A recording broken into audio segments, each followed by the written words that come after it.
Shalom, shalom, meus amigos, paz no coração de todos vocês, professores, que a bênção do Senhor seja sobre a sua família, seja sobre a sua sala, seja com o seu ministério. Nós estamos juntos hoje para falarmos de mais uma pré-aula, para debatermos mais uma pré-aula, para instituirmos aqui um pouquinho do que nós temos de revelação, daquilo que Deus te revela, daquilo que Deus me revela, anexarmos dentro do pensamento aqui do pastor Gabi e levarmos para a nossa sala de aula o que nós temos de melhor. Nós sabemos que o pastor Wagner aqui, do Santos Gabi, Deus o instruiu para nos dar essa lição. Então nosso papel é orarmos para que Deus nos revele aquilo que ainda há de ser revelado dentro dessa lição, para que nós possamos levar para a sala de aula o que nós temos de melhor. A você, professor, se dedique. A você, professor, se esmere, porque nós sabemos que chegará um dia que nós vamos prestar conta de tudo que nós fazemos aqui para o Mestre amado. Hoje nós vamos falar da lição de número 7. E a lição número 7 fala: perdoamos porque fomos perdoados. Como é de extrema importância essa lição. A leitura bíblica em classe dessa lição está em Mateus, no capítulo 18, do versículo 21 ao versículo número 35. Leia atentamente, tenha como uma base para você discutir em sala de aula, para você falar em sala de aula e para você dar um pouquinho de sua sabedoria, um pouquinho do que você leu, um pouquinho do que você estudou, do copia e cola que você anexar abaixo da lição para os seus alunos e que tenha uma aula com bastante didática, que não seja uma aula monótona. Hoje nós vamos falar sobre perdoamos porque somos perdoados e nessa lição o textual diz que assim vos fará também meu Pai Celestial, se do coração não perdoardes, cada um ao seu irmão, as suas ofensas. E eu acho interessante esse complemento aqui, que a verdade plástica diz: assim como Deus nos perdoa graciosamente, precisamos perdoar aqueles que nos ofendem. Textual, vou repetir aqui: assim vos fala também o meu Pai Celestial, se do coração não perdoardes, cada um o seu irmão, as suas ofensas. Querido, eu me pego nesse texto e fico pensando, se o próprio Jesus disse isso, o que é anexado no pensamento de Jesus quando ele falava sobre isso? É isso que nós devemos entender. Assim vos fará também meu Pai Celestial, se do coração não perdoardes, cada um a seu irmão as suas ofensas. O que nós precisamos entender sobre o que disse o Mestre? É isso que nós vamos esclarecer aqui hoje. Perdoamos porque somos perdoados, lição de número 7. Querido, nessa introdução, o pastor Gabi, dentro dessa introdução, ele fala que essa parábola é uma daquelas que trata no relacionamento entre os discípulos de Cristo, ou seja, como esses devem se comportar no âmbito do reino. E eu queria que você entendesse nessa introdução que essa lição de número 7, nós precisamos tirar aqui o foco e precisamos de uma vez por toda virar a nossa mente aqui a um outro título, a um outro tipo de visão, a um outro pensamento, um anexar de um novo viver aqui, na versão que ela nos carrega, o título da versão nos carrega aqui a pensar somente no credor incompassivo. O título nos leva a viver isso, mas há algo que deve ser vivenciado, há algo que deve ser colocado. Não é somente sobre o credor incompassivo, mas de um assunto aqui pertinente a quem realmente amadureceu de fato o Evangelho, de quem aqui realmente aprendeu com Cristo, o Cristo sofredor em inúmeras etapas da vida, a olhar e perdoar todos quantos lhe ofendia. É isso que deve ser transmitido nesse início. A base dessa lição é justamente mostrar a todos que, assim como Cristo nos perdoou, nós, como servos, devemos seguir o exemplo e perdoar todos os que estão à nossa volta, ainda que isso seja extremamente difícil. Esse é o nosso dever. É isso que deve ser falado. Esse dever deve estar intrínseco em mim como servo do Senhor, como pastor, como professor, como presbítero, como diácono. Tem pessoas que têm raiva das pessoas dentro da igreja e isso não pode ser pertinente ao cristão. É isso que deve falar nesse tópico número 1, ok? Nessa introdução. Já o tópico número 1, ele vai abordar interpretando a parábola do credor incompreensivo. E aqui eu quero parar nesse tópico para você entender que nesse tópico, quando ele fala sobre o credor incompreensível, há algo intrínseco que nesse termo incompreensível que deve se destacar. Ele vai falar sobre a nova vida do reino de Deus, no subtópico número 1. E você vai falar aqui que o texto começa com a pergunta de Pedro: Senhor, quantas vezes devo perdoar ao irmão que pecar contra mim? É o próprio Pedro que está perguntando isso. Aí ele já dá uma resposta assim, tipo assim, vou colocar Jesus contra a parede, vou colocar um pouco a mais para ele me explicar isso que eu não estou entendendo. Ele fala assim, até 7 vezes? Por que ele pergunta isso? Porque a legislação judaica exigia que se perdoasse até 3 vezes o irmão. Com sua pergunta, Pedro está revelando uma disponibilidade aqui maior de perdoar do que a que era costume, a que deveria fazer. Afinal, o número 7 significa completude, perfeição, mas a pergunta de Pedro ainda pressupõe que as possibilidades humanas aqui para perdoar são limitadas.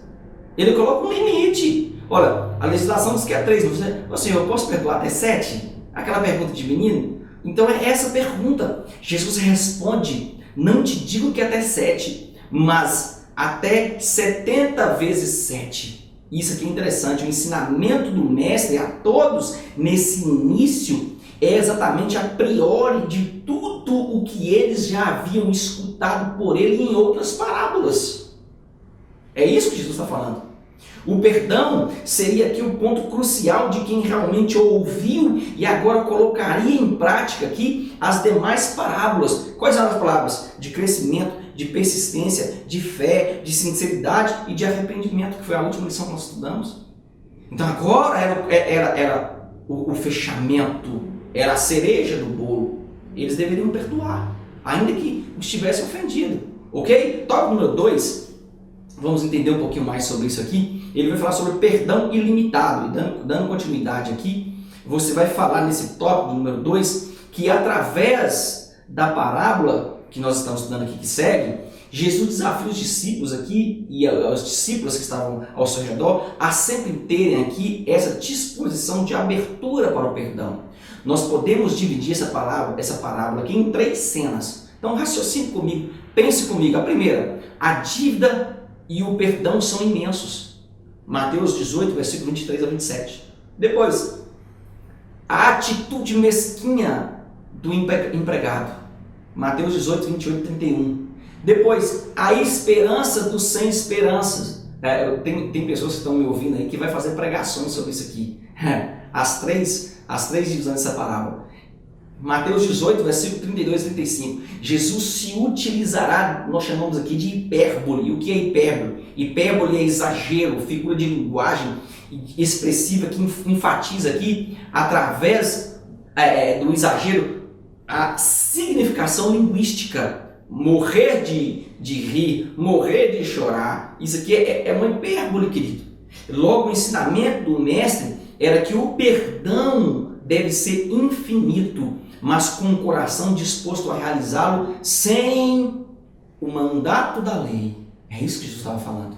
Mas sim a disposição da graça. Isso é, ele não merece, assim como eu também não mereço. Então, por isso eu devo perdoá-lo. Magnífico, magnífico. Glória a Deus por isso. Tópico número 3. Tópico número 3, ele vai falar sobre uma dívida impagável. Entenda uma coisa nesse tópico número 3. Nós devemos levar o pensamento e entender que o comparativo, e isso aqui é interessante, empregado por Jesus nessa parábola, é exatamente a visão de um empréstimo celestial. Magnífico isso aqui. Por que, pastor Elias? Simples, querido. Na parábola, os servos de um rei eram oficiais de alta posição a serviço do imperador. E alguns deles aqui tinham muitas vezes, em determinadas ocasiões, eles emprestavam grandes somas de dinheiro aqui do tesouro imperial. Nesse pensamento aqui, nós podemos dizer que Deus, Ele nos deu e não nos emprestou o seu maior tesouro, o seu Filho, para pagar a dívida desde o Éden. Oh, maravilha! Eu paro nesses textos e não dá de chorar quando eu estou estudando isso aqui. Há um texto muito bom, deixa eu ver se eu acho esse texto aqui, está marcado na minha Bíblia. Um texto de Colossenses, é isso? Colossenses 4, o versículo 13 e 14, que diz: e dele dou testemunho de que muito se preocupa por vós, pelos de Laodiceia e pelos de Hierápolis. Olha que magnífico isso aqui, gente. Aí ele diz: saudai-vos, Lucas, o médico amado, e também a Demas. Saudai irmãos de Laodiceia, a Nífera. Olha a preocupação. Era de Paulo a preocupação, sim, mas guiado por quem? Guiado pelo Espírito Santo de Deus. É o Espírito Santo quem está incomodando ele. Olha, para saudar de maneira diferente, para se preocupar. Olha que interessante, querido. A dele dou testemunho de que muitos se preocupam por vós. E ele diz: plenamente convictos em que toda a vontade de Deus em Cristo Jesus, esforçando-se sobremaneira, vos conserveis perfeitos. Isso aqui é magnífico. Desde o Éden, ele vem saltando, nos mostrando quanto ele é perfeito. Ele diz: suportai-vos uns aos outros, perdoai-vos mutuamente. Caso alguém tinha algum motivo, no versículo 3, versículo 3, ele diz: contra alguém, assim o Senhor os perdoou também, vos perdoai vós também. Assim de tudo, porém, seja em amor e em vínculo de perfeição. Oh, maravilha! Vamos continuar? Tópico número 4. O tópico número 4, que tem um tópico número 4 nesse item de número 1, ele fala: recusem em perdoar. É o nosso dever aqui destacar nesse tópico o termo sem dinheiros e sem denários. Por quê, pastor? É difícil achar aqui um equivalente no sistema monetário moderno, mas o comentário aqui bíblico Bacon, e eu acho interessante, ele compara um talento com cerca de $1.000 americanos. Então, 10 mil talentos, versículo 24, segundo o mesmo comentário, é equivalente ao valor de 10 milhões de dólares. Isso seria sem dinheiros, ok? Deu para entender? É uma hipérbole de pagamento, é um exagero de pagamento, é isso que Jesus está falando. Já 100 denários é o mesmo, e o mesmo comentário aqui bíblico Bacon faz uma atualização dizendo que é o valor que equivalia aqui a cerca de $20 americanos, ou seja, uma soma insignificante comparada àquela que o oficial da corte devia ao rei. Olha os extremos, a diferença. Então, quando ele diz que era sem dinheiro, ele está dizendo que não tinha preço. Não tinha preço, não tinha valor. Era incomensurável, imensurável o valor. Porque Deus amou de tal maneira.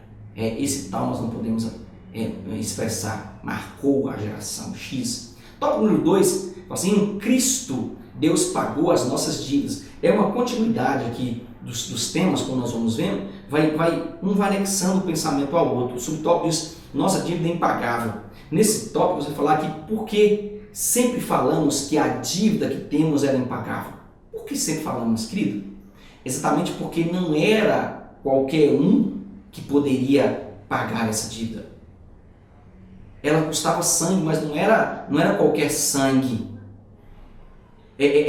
Porque o sangue inocente dos animais aqui não pôde custeá-la por muito tempo, mesmo ele sendo inocente, mas o sangue de um homem inocente, vivendo no meio de pecado e sem pecar, esse sim compraria. Isso pagaria e pagou a nossa dívida com o inimigo de nossas almas. Aquele que deixou a glória, esvaziou-se da sua glória e veio até o corpo de pecado, porém sem pecar. Jesus foi a maior doação de Deus à humanidade caída por causa da desobediência. É só isso que vai falar nesse tópico. Cristo pagou. Tópico número 2, ele vai abordar: Deus pagou as nossas dívidas. Entenda uma coisa, a morte que era para todos nós, Tem uns dias eu tinha até colocado aqui, a morte que era para nós vivenciarmos, não tem como vivenciar, não tem. Né? Então a morte que era para todos nós, Jesus morreu e venceu ao ressuscitar no terceiro dia. Isso aqui é interessante. Todos nós devemos ter em mente que o sacrifício de Cristo não só pagou nossa dívida com o pecado, mas também nos apresentou novamente a Deus. Nós estávamos mortos. Como Ele ressuscitou, Ele nos apresentou novamente a Deus e nos fez aqui herdeiros novamente através do seu sacrifício ao paraíso que sempre foi o nosso lugar. Isso aqui dá vontade de chorar quando ele fala sobre isso. Ao vencer a morte, Jesus Cristo nos trouxe a vida na carne nesse momento e também no espírito, ou seja, nesse tempo e também na eternidade. Pastor, isso é muito profundo, com certeza, querido. Há um texto muito bom para nós falarmos sobre isso, que está em Efésios. Onde está em Efésios? Pastor, Efésios, o capítulo 2, o versículo 1. E você pode entender, capítulo 2, versículo número 1 até o versículo número 7, só vou ler para você entender. Vocês estavam mortos em suas transgressões e pecados, nos quais costumavam viver quando seguiam o presente ordem deste mundo e o príncipe do poder do ar, o espírito que agora está atuando nos que vivem na desobediência. Anteriormente, todos nós também vivíamos entre eles, satisfazendo as vontades da carne, seguindo os seus desejos e pensamentos, como os outros, éramos por natureza merecedores da ira. Todavia Deus, que é rico em misericórdia pelo grande amor com que nos amou, deu-nos vida juntamente com Cristo, quando ainda estávamos mortos em transgressões, pela graça vocês são salvos. Aí ele diz, Deus nos ressuscitou com Cristo e com Ele nos fez assentar nos lugares celestiais em Cristo Jesus, para mostrar nas eras que hão de vir, olha que interessante isso aqui, a incomparável riqueza de sua graça, demonstrada em sua bondade para conosco em Cristo Jesus. Então em Cristo Ele demonstra a sua bondade. Em Cristo, Ele demonstra o seu amor. Em Cristo, Ele demonstra a resposta. As pessoas dizem assim, mas Deus se esqueceu de mim. Como Deus se esqueceu de você e enviou o único Filho para morrer em seu lugar? É isso que deve ser falado. Como Deus se esqueceu de você se ainda Ele continua falando com a igreja? É isso. Entendeu? Deu para entender? Então vamos continuar. Tópico de número 3, dentro da nossa lição, ele vai abordar, dentro desse tópico de número 3, ele vai falar assim, nada pode nos condenar. E aqui há algo muito importante. A maior barreira a ser quebrada não é a morte. Não, porque a morte já foi vencida por quem? Por Jesus Cristo. Mas a mentalidade de muitos deste século deve ser quebrada. Pois permitem Satanás e seus anjos os enganarem, dizendo que já estão condenados, que Deus não os escuta, como eu já ouvi a pregação do pastor Marciano aqui, que Deus não os ouve, que Deus não existe, que não existe vida após a morte e tantas outras teorias sem qualquer embasamento bíblico. Isso realmente é dar crédito à voz do inimigo e não crer nas promessas feitas pelo próprio Filho de Deus. Pastor, eu não creio nisso. Pastor, eu não vivo mais isso. Eu esqueci desse querido. Romanos 8, versículo número 1 diz, portanto, agora já não há condenação para os que estão em Cristo Jesus, porque por meio de Jesus, a lei do Espírito de vida me libertou da lei do pecado e da morte. Lê isso para sua sala. Lê só esse texto que eles vão entender. Ok? O tópico de número 2 da nossa revista, nós uma vez, tópico número 3 da nossa revista, dando sequência, é isso? Número 2. Ele vai falar em Cristo, na sequência, deixa eu buscar no PDF, que é número 3. Ele vai falar assim, uma vez perdoados, agora perdoamos. Já partindo para o final da nossa lição aqui. Um coração endurecido, entenda isso aqui, nunca foi um coração onde o Espírito Santo de Deus fez morada. É preciso explicar a todos que nos escutam na nossa sala que um coração quebrantado é um verdadeiro atrativo ao nosso Deus. Esse, por sua vez, faz parte de todos quantos conhecem, têm experiência com o Espírito Santo. Coração quebrantado é quem tem experiência com o Espírito Santo. É extremamente difícil lidar com pessoas que estão na igreja e não conseguem perdoar. É extremamente difícil. Eles vivem momentos agradáveis com o Pai, mas não fazem parte dos planos do Pai. O perdão, e você precisa entender isso, que logo o perdão é a essência de quem quer abrigar o Espírito Santo de Deus dentro do coração. Contrito, quebrantado, coração contrito, ele não rejeita. Isso aqui é magnífico. Entenda isso, querido, entenda isso. Tópico de número 2, ele vai abordar no tópico de número 2 do item 3, devemos agir com misericórdia. Isso aqui é muito importante nós falarmos disso. Por quê, pastor? O termo misericórdia, da raiz grega aqui, eleos. O que é eleos? Eleos significa diretamente amor. No latim é formado pela junção de misery ou miserere, no original, que é ter compaixão, e cordis, no coração. Coração. Ter compaixão de coração, esse é o significado de misericórdia. Significa ter a capacidade de sentir aquilo que a outra pessoa sente. Aproximar seus sentimentos dos sentimentos de alguém. Vivenciar, viver, ser solidário com as pessoas. É você ver um mendigo na rua e se colocar no lugar dele. É você ver alguém que está passando fome e se colocar no lugar dele. É você ver alguém que está sendo escravizado por Satanás e se colocar no lugar dele. Portanto, a misericórdia é um sentimento de compaixão, despertado pela desgraça ou pela miséria alheia. Isso é misericórdia. Esse sentimento de ser misericordioso é um atributo a Deus nas diferentes religiões, incluindo o cristianismo, o judaísmo e também no islamismo, ok? Deus, ele tem esse atributo para com todo, já está intrínseco no homem. A igreja pode não praticar, mas está aqui. Quando você busca a Deus verdadeiramente, você exala a misericórdia, você exala a compaixão.